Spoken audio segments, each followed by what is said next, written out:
and this is the Nonprofit Corner podcast with your host, Dr. Victoria Boyd. And welcome to the Nonprofit Corner podcast with your host, Dr. Victoria Boyd. And once again, I have another phenomenal guest, Deborah Finestone. Welcome to the show. I'm so excited to get talking about what you're going to be focusing on, which is social media, because we sort of get lost. I'm going to be honest. There's so many different elements, and with you being able to sort of, I'll say, clarify some things for us, it will help us all. But before we get started, and for our listeners, just give us some background, who you are, why you're doing what you're doing, and just tell us about yourself. Sure, absolutely. I love that you were very honest right there, because you said things that I hear all the time from people about wanting clarity, and just the expression on your face was actually the best part, because the thing to me is that I feel like this is an area so many people don't like dealing with and feel like they have to, but don't know where to start.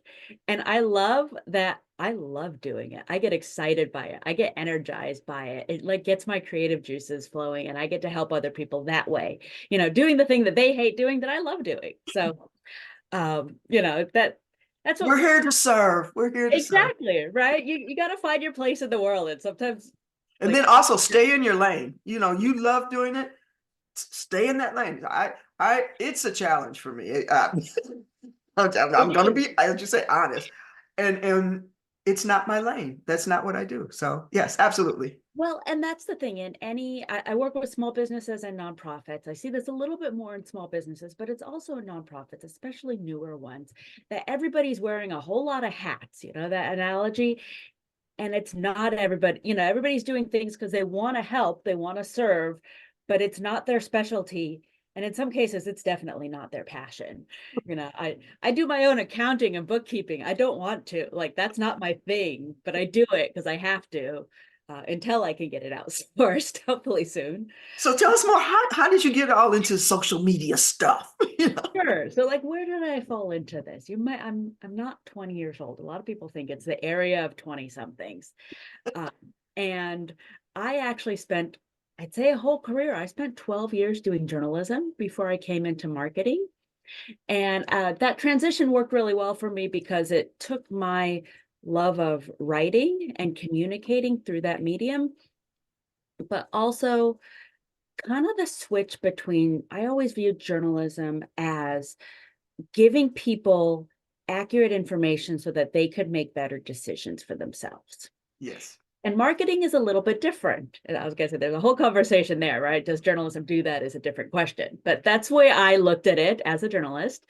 But marketing is a little bit different. It's giving people accurate information so that they can make a decision, but you do have a bias to it. In journalism, it's more of here's the info, you decide. But in marketing, it's more of, here's the info, is this right for you? Okay. And if it's right for you, talk to us more. Yes. And I think it's just as valuable to realize this is not right for you and have a great day, in the nicest way, no sarcasm meant there. But that it is still that helping people figure out a little bit more about you, your organization in this case, and what you do. And is that something you want to support? Yeah. And why would it be something you want to support? And how can you support it? All those answers, and making sure people can get that information. So a lot of that will always be on someone's website and it's in their annual report, but neither of those get updated every day. Social media is an opportunity to give a whole lot more stories, examples, testimonials, statistics, all kinds of things that can help people see what you do as an organization, to understand who you are. And is that something that tugs at their heartstrings, that they say, yes, that's really important in the world and I want to support that? Yes. Whether that's donations is obviously a big one. Fundraising is a big one. Volunteering is another one. I think social media can be very powerful in attracting volunteers, letting people understand what you'd be doing. Yeah. Board members, getting people on board, staff members, hiring people as you're growing. All of these things are a thing where you want to be marketing and giving them the information they need to make that decision. But showing that you're doing a good job, of course, So you transitioned from journalism into marketing social media. Yeah, I've actually gone through a couple different areas, a little bit more traditional marketing. And then about 8 years ago, I decided to get certified in social media marketing. And I've been certified a couple more times since by different organizations because I like keeping on top of things. I Oh like yeah, making sure absolutely. that I'm passing along the right information, that I'm passing along the most up-to-date information, best practices. Because again, that's all the stuff that other organizations don't want to do, don't have time to do, don't have the energy or mental bandwidth to do. Absolutely. So I love that I get to bring that for them. Fantastic. So you have now crafted, I mean, because I love to write too. I'm a published author and I help people write content for their websites. Yep. I don't touch social media. but They're a but little bit different. Copywriting for a website is a little bit different than social. and it totally is. And that's my lane. That's where I stay Mhm. over there in my lane, because it's more of the storytelling and showing the impact and giving more direction and resources. So that's what I love. And because my niche in terms of being an author are more how-to books, the nonfiction fiction genre. And so Mhm. I'm good at giving instructions. Right. Here's the first step, here we go here. Next. And it's So always about, like you said, telling stories, but then also crafting a journey for people. yes, Leads from the I have no idea who you are, what you do. Like I've never heard of your organization to all the way through to I want to help support it. I'm so glad you said that because earlier we're going to be talking about challenges in a little while. But Mhm. my last challenge was called the Super Donor Challenge. Mhm. And it was about the communication journey that you take that first person that comes in that funnel that Mhm. knows nothing about you. First, you have to build brand awareness. And so now you're talking about what you do. And then once you get them in there, you start feeding them more information in a very strategic way, but it's all in the communication, the content of what that messaging is to move them through, call it a customer journey if you did a donor journey, but you're Yeah. taking them through these different steps so that they become this super donor. They believe in you, they advocate for you, they fundraise for you, and they're your biggest fan, waving your flag. Yeah. So, Want more of them, exactly. yes, absolutely. Can So, I share two stories related to that? absolutely. So I have a client that I've been working with almost 8 years now, a wonderful organization in my community, very small group. And I love that every time we do something like Giving Tuesday or the end of the year contributions or or they do a couple other fundraisers during the year, that we have those super fans, that we Yes. have those people who already know a lot about what we do and love us. We just did one, it was for Giving Tuesday, and there's an organization that would match things up to a certain amount. And not only do we max out the match that they give us, Oh, which is always a great feeling. I'm really not a competitive person, but I can't help but notice that there's like 6 organizations that this group matches, which is wonderful. We're always the first one to max them out. Like, and again, that speaks to our super fans. That speaks yeah. to like so many people who know what we do and care about what we do, that the second they see something that says, "Hey, give us some money," and we get it matched, people go, "Yes, right now." Yeah. And, Immediately. and and what's interesting in the nonprofit sector, especially in the fundraising area, and when they're doing their marketing, they tend to use what is called the donor engagement continuum, but the continuum actually has nothing to do with engagement. It's levels of how much they give monetarily. First time Yeah, donor, sustaining, major, all of that, versus talking about active, engaged, advocate, super donor. And so I was in the challenge, I'm trying to change the mindset of you're trying to move them to be a fan, versus how much they give is not their value. You know, Someone who gives $25 could be out there talking about you every day, right.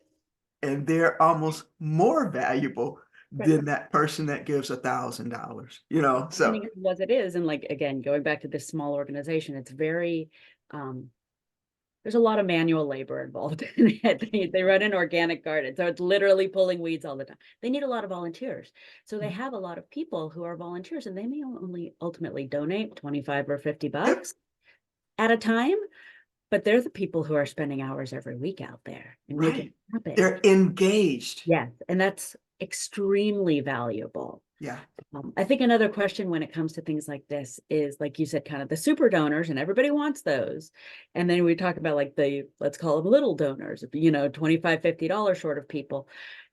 Either one works for sure. You can have lots of little donors or a handful of big donors. So it depends what you want to be doing with it. That organization does have some big donors, but they have a lot of small donors. Yeah. And in context, what I mean by super donor, it's how much they're engaged, not how much they give. Oh, okay. Okay. I It's am all, giving. yeah, it's all in, do they, are they the ones that, just like the football fans that, are at every game with Right. painted their colors and things like that. Yes. That's what I call a super donor, and it equates to the super fan.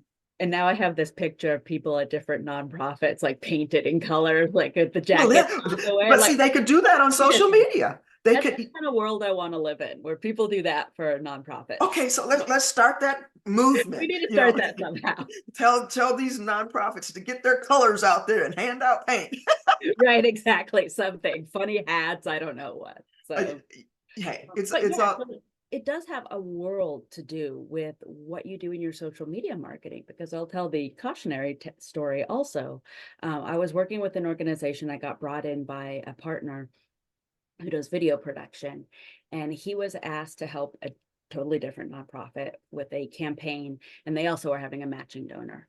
And what we found out, and I didn't know this, and even my partner wasn't quite aware of this, is they had a handful of big donors who were just consistently, they give money, in large amounts, but not many small donors.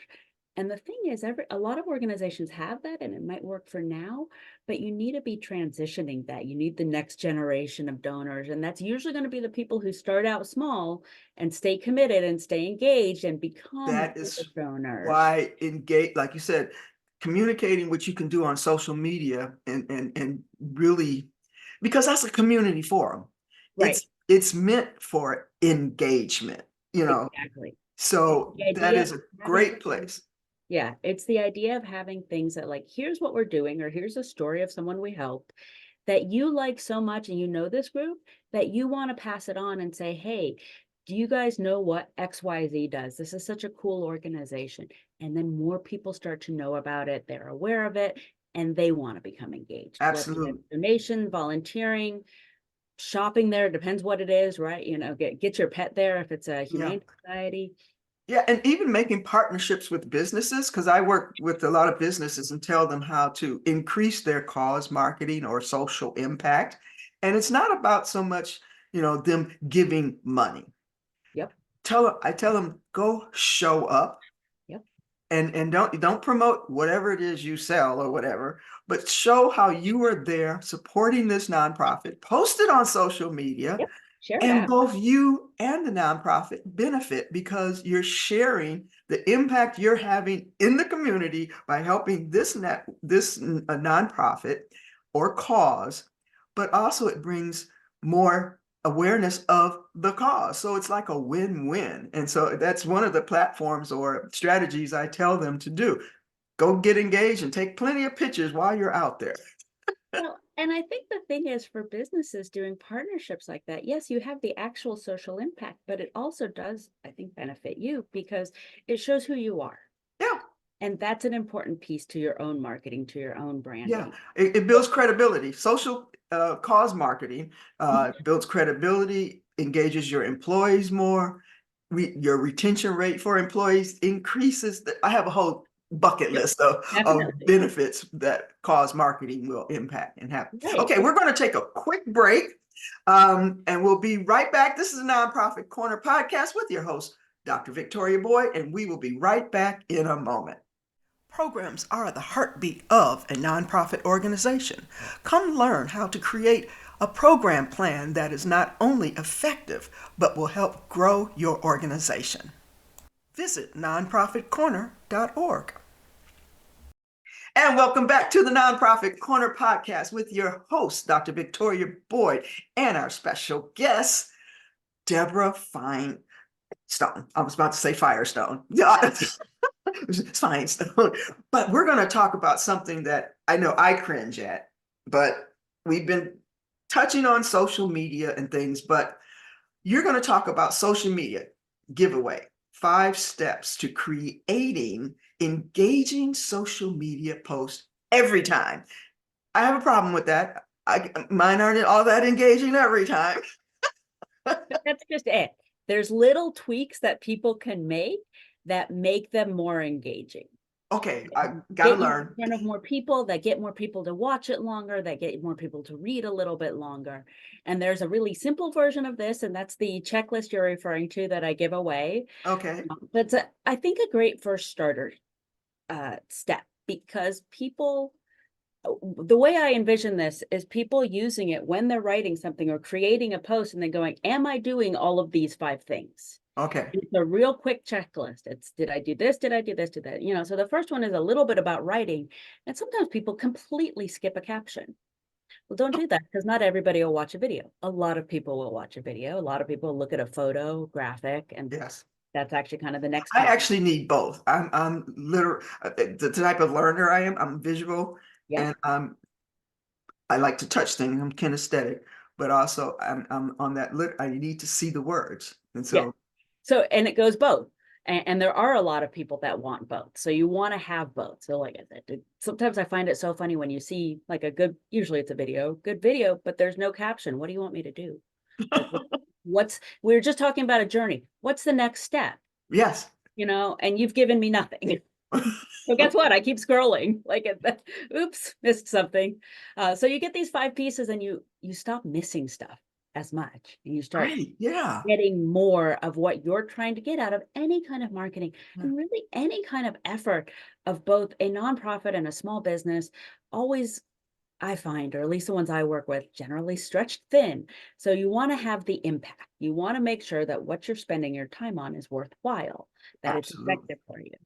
And so this checklist is actually the first piece of it. And where it came from is earlier in my business, I realized I have a process that I'm doing just kind of automatically with all my clients, as I've kind of gone through learning what works and what doesn't. And so I'm doing it. So I was like, wait a minute, there's pieces here. And so I created a training program. And it started out as an individual training program. So it was one-on-one, very customized. But I've recently turned that into a group training program. So it's a lot more accessible and affordable to more organizations. And it is that, what are the things I actually need to do? And give me enough information on it that you can run with it and do your own social media. Because if it has to be easy. Otherwise, they look at it and go, oh, and now I have to learn something. Well, and here's the thing. I've taken, like I said, I've been certified in social media a few different times. Some of them were longer courses, some of them were shorter. But I found that a lot of them at least had pieces that were more relevant for a large organization or a corporation. Like my last job, when I worked in corporate, I worked for a company that had something like 14,000 employees worldwide. Their marketing department had 50 people. They had 3 social media managers. Okay, fine. Nothing weird about this for a large company. But if you're a small nonprofit, you're probably like, I do not have 3 full-time social media managers. You've got to be kidding me. Right? I've got the one part-time who's also doing 23 other things part-time. So how do you maximize what you can do, either as an individual, if you're just starting an organization or starting a business, or as a small organization? The one I referenced before that I've worked with a long time, they have a great board. They have a pretty active board. It's about 14 people. They have 2 employees. That's it, 2. So Okay. those people do not do much on social media. Right. Yes. Some of their I do it, is what I do. And that's my volunteering. And they have some volunteers there also that help with some of the content. So it's for that. I've put together this program for that kind of organization. Very small, trying to get it done in a short period of time, but wants to maximize it, who wants it to be effective. Not just the, oh, I've posted twice this week, check that box, but actually I'm getting something for it. And it may not be an immediate donation, but it is that piece of that journey. Well, each organization is in different state. I work a lot with startups. I help individuals start their nonprofit, and one of the first things I tell them, okay, you've got to think about your marketing. You've got to build brand awareness, and I say, go create a Facebook page. And then I say, are you on LinkedIn? Okay, attach the organization, as one of your groups on LinkedIn. And I tell them to do all this, but with having a process with these 5 steps, I can now tell them, now go over here with this link and get the checklist of how to maximize your social media. Create those pages, but now here's what to do on those pages. Right, that's what I'm saying. Here's the checklist of what to do on them. And it's very much the checklist is more of the tactical piece. The other thing that I do with my clients, both students and organizations I manage for, is the strategic piece, right? You have to start with a plan. And that's you must have been listening into my last podcast. We close it with plan, plan, plan. Yeah. And that's it. Once again, it's I've stuck 2 things on social media this week, I'm done, but that's not a plan. It's not fitting into something that you want people to be doing. So again, going back to especially things like Giving Tuesday, we start that 2 months earlier. Yeah. Not asking for money, but just making sure we are talking a little bit more about the organization, what they do and who they help. And here's these statistics, because they do some kind of crazy things. And a lot of organizations do. You can't imagine what they do with the resources they have. And that's a great thing. So share that, right? Yeah, people are looking for, are you having impact? That's what they're looking for, because they want to feel as if I give, I'm having impact. It becomes very personal. Yeah, absolutely. It's that thing of like, I want my, and the other thing I think is that I want to be a piece of something bigger. Yeah. No, I'm not gonna, this organization, like I said, they run an organic garden. They grow something like 24,000 pounds of food every year that they give away to, not really food banks, food pantries and soup kitchen type organizations.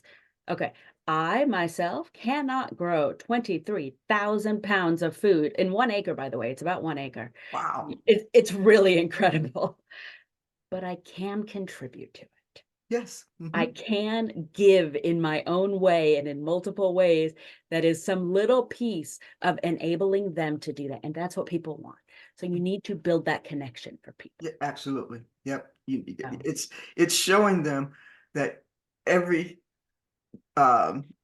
way, because like you said, they can be volunteers or monetary, but every little bit of support helps in some way. And I'll have to say, I chastise some organizations. I start literally shaking my fingers when they go on there and say, oh, we're going to close our doors if you don't help us. And we have to raise $10,000 by a date. And I'm like, you're demonstrating failure.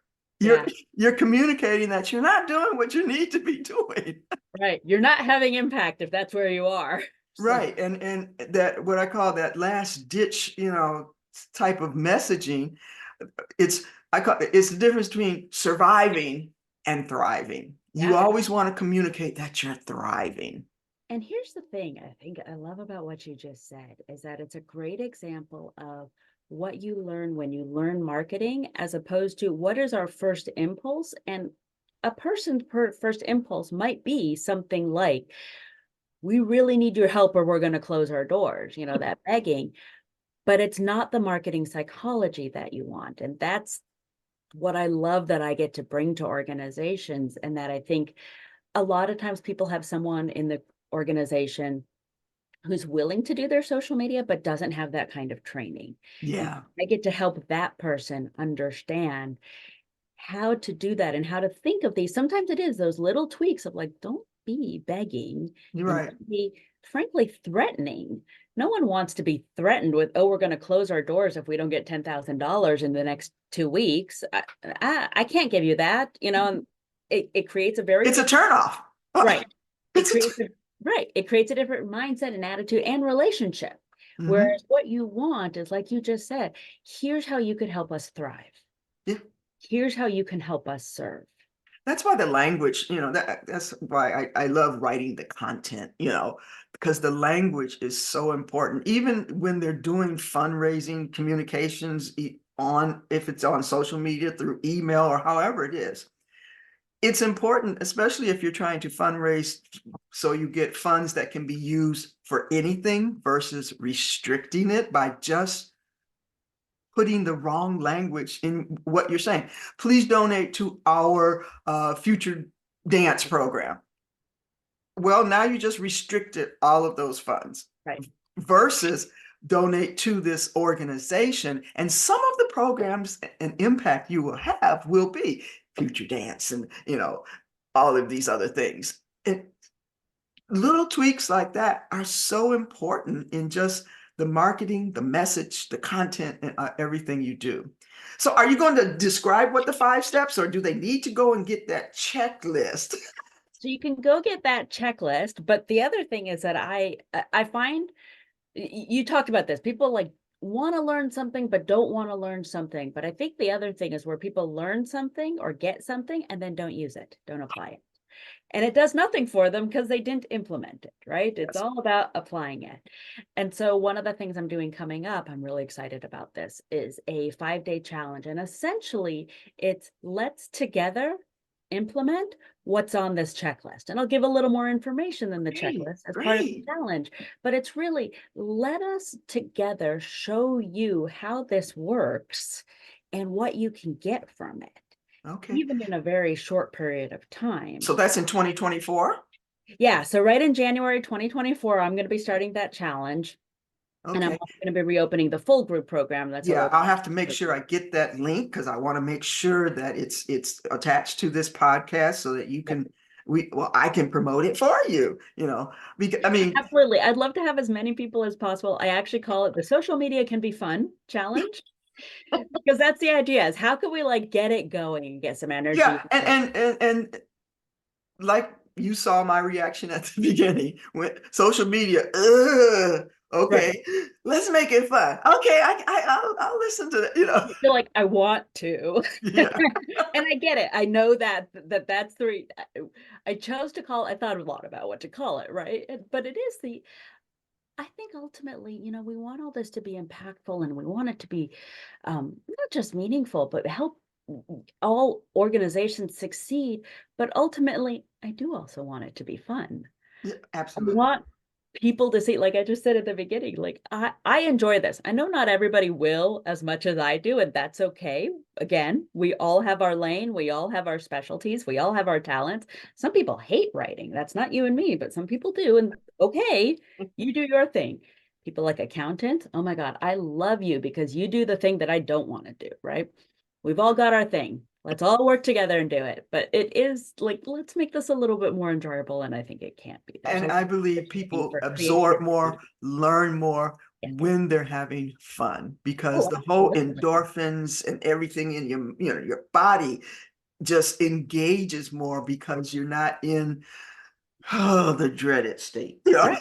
And that comes through in what you're doing. You want to have that kind of positive vibe that is the here's what our organization is doing. Like you said, not the, oh my God, we're failing, we can't do anything. You want the here, you want to hear about this person we helped. Yeah, This yeah, this yeah. kid who Just blah this blah fun blah. stuff. And I think I mean, I like I'm a checklist person. I love checklists because it simplifies everything Yeah. and you don't feel overwhelmed. Yeah, you can put on an ebook and all this long dissertation of really digging deep. Most people don't want that. Just Mhm. tell me what to do and how to do it. Well, and it's the same thing of like when I started putting together this training program, honestly, there's nothing in it that like you couldn't find elsewhere. But it's how many people want to go look for all that stuff elsewhere and read all that stuff and sign up for different things and search for it and looking for those kind of answers when it's what is, and I think the other thing is like, what is the fundamentals versus what is and with social, there is this, all the other nuances and extras that you can do. Yeah, And absolutely. again, if you have 3 people doing social media marketing for your organization, go right ahead and do all those extras. Right. if you have one person doing 9 other things also, make sure you get the fundamentals. Absolutely. And you do get other maybe better results with all the extra stuff, but like really there's so much impact and so much Just moving the meter it a is. And little bit is going to help your small organization. That's I think such a I love that I can see the return that people get on it so quickly, and yes, absolutely. again, when I'm managing people, it's, within the first couple months because there's a lot of getting stuff organized. But it is like you are suddenly reaching 5 times as many people as you were. Yeah, You are suddenly getting hundreds more people to your website that weren't there yeah, before. just getting engaged. And Right. I love to ask questions on social media Yeah.